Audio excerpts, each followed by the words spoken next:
ABC Actu. ABC Actu, c'est l'essentiel de l'information. ABC Actu, c'est la politique, l'économie, le social, la culture, la religion, la science, la technologie, le développement et les divers. ABC Actu, l'essentiel de l'information pour vous, FM Prêt.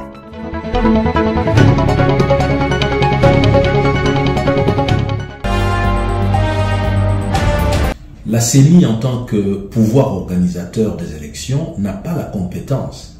Elle est sans juridiction pour décider de revoquer l'ensemble de suffrages obtenus par un candidat. Elle est tout autant dépourvue de base juridique pour annuler des élections après les opérations de vote et des dépouillements. En vertu de l'article 74 de la loi électorale, une telle prérogative relève de la compétence exclusive des juges, la Cour constitutionnelle, la Cour administrative d'appel ou le tribunal administratif, selon le cas, dans le cadre du contentieux électoral. Il faut noter qu'en vertu de l'article 75, alinéa 2 de la loi électorale, ce ne sont pas toutes les irrégularités qui emportent nullité ou qui autorisent annulation des élections, ni toutes les fraudes. Ce sont uniquement dans les cas où les manœuvres frauduleuses ou les irrégularités constatées dans le processus électoral ont été de nature ou d'une ampleur telle qu'elles ont pu altérer la vérité des urnes, c'est-à-dire fausser le résultat du scrutin. Par ailleurs, la charge de la preuve du nombre de voix obtenues par chaque personne n'incombe pas au candidat. La CENI a l'obligation de fournir tous les procès-verbaux des opérations de vote et tous les PV de dépouillement dûment signés par les membres du bureau de vote et les témoins.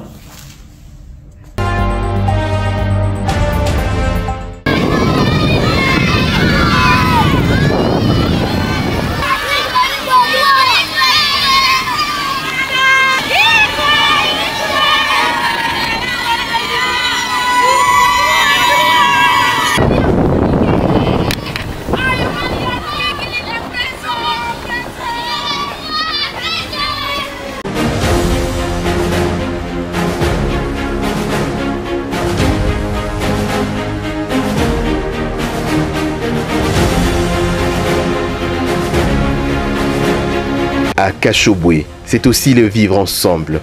Déjà à bas âge, les jeunes sont encadrés dans différentes disciplines sportives, accompagnés par une prise en charge complète.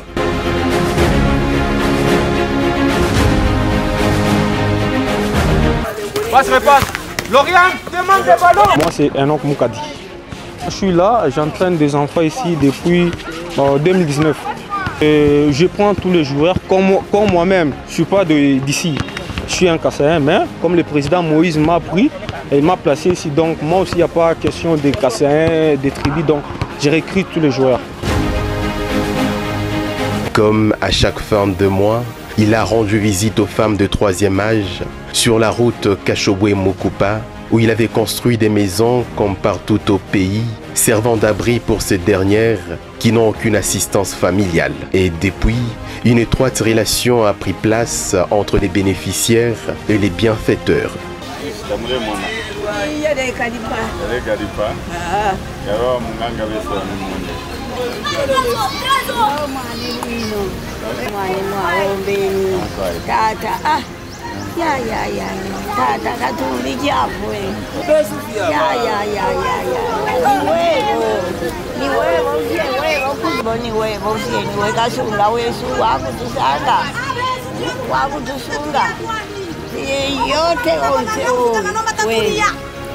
Autant de têtes des vaches et taureaux, aussi en pleine reproduction dans la nature. Ici, le bouvier y passe le gros de son temps, y consacrant par moments des journées entières.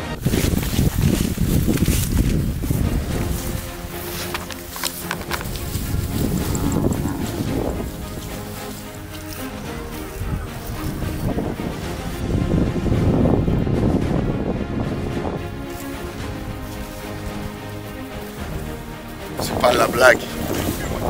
On est ravis d'être ici. On voit les bio. Ça va être formidable, formidable. Et il y a des gens qui sont nés pour travailler, pour produire. Et là, vous avez un exemple vivant de la production. Valorisation de la terre, valorisation des animaux, tout ce que vous voulez. C'est formidable.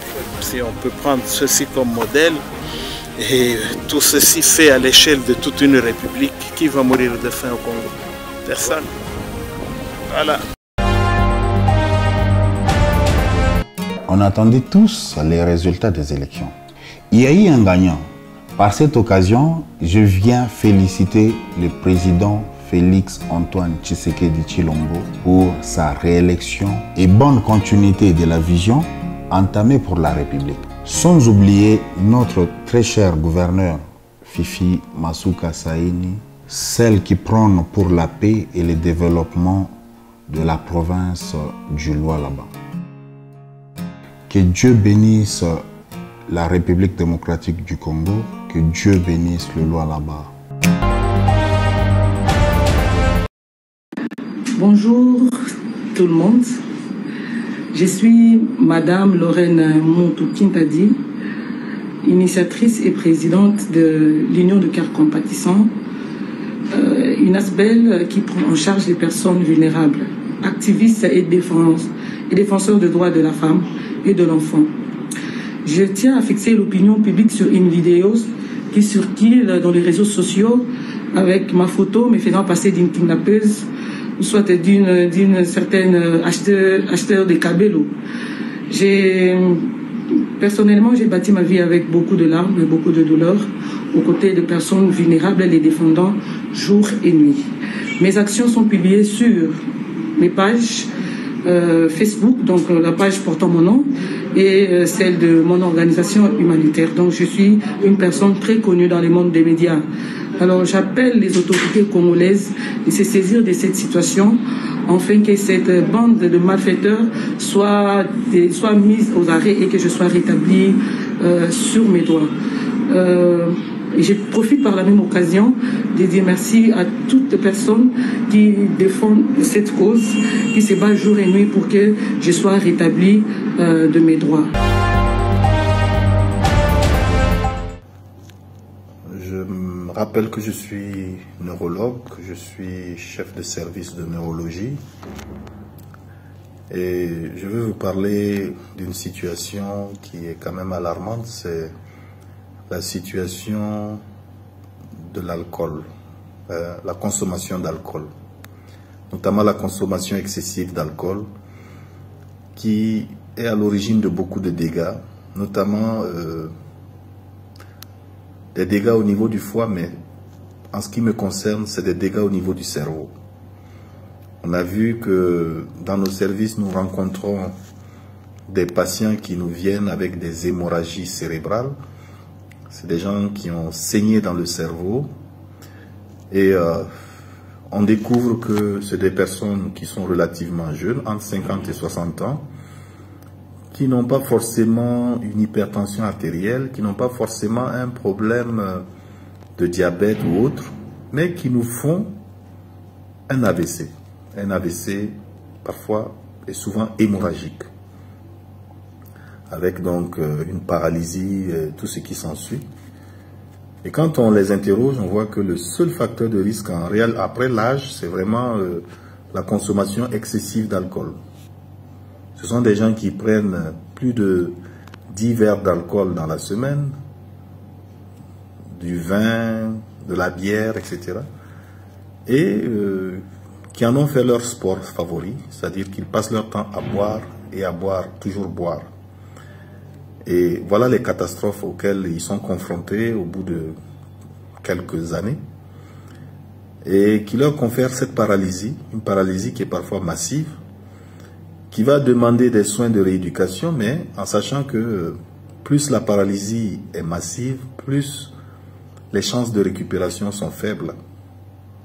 Parfois, ils vont aussi présenter des problèmes de langage, et tout cela à cause de la consommation excessive d'alcool. Donc, je voudrais attirer l'attention sur cet aspect-là. Si vous consommez de l'alcool, soyez vraiment modérés. Il ne faut pas que ce soit votre moyen de vous défouler ou de noyer vos problèmes. Parce que progressivement, vous allez rentrer dans une addiction à l'alcool. Et cette addiction à l'alcool va vous conduire vers des conséquences fâcheuses, des conséquences dramatiques. Non seulement vous allez foutre en l'air votre foie, n'oubliez pas que vous pouvez faire une cirrhose du foie et même un cancer du foie. Vous allez foutre en l'air votre cerveau qui non seulement vous serez exposé aux hémorragies, mais vous pouvez être aussi exposé à la démence parce qu'il y a une atrophie. Le cerveau va se rétracter et très souvent on voit que les personnes qui boivent excessivement de l'alcool ont une atrophie plus importante. C'est-à-dire quand vous regardez leur cerveau, vous avez l'impression que le cerveau a vieilli de plus de 10 ans par rapport à leur âge. Donc quelqu'un qui a 50 ans, vous regardez son cerveau, vous avez l'impression de voir un cerveau de quelqu'un de 64 ans ou plus. Donc c'est vraiment une catastrophe. Et quand le cerveau vieillit, les capacités intellectuelles aussi régressent. Donc votre capacité à réfléchir, à vous mémoriser, à parler, à vous exprimer de façon cohérente va diminuer.